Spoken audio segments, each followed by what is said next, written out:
في مورجانا بنشتغل تسويق بعقل السوق العالمي.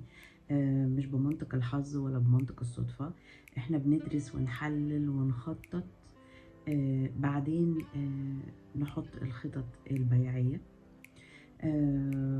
احنا عندنا خبرة في الماركتينج، بقالنا 25 سنة، لكن ابتدينا في ماركت التصدير من 2017.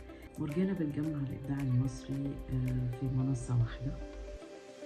اتعلمنا ان الشطارة مش بس في العرض، لكن ازاي نعرف نطلع احسن حاجة في المنتج اللي بنسوقه، اللي هي بياخدها بعد كده البيع، واللي هو بيسموها selling points. وراء كل منتج ناجح فريق تسويق شاطر، وفي الحقيقة احنا عندنا فريق تسويق هايل في مورجانا.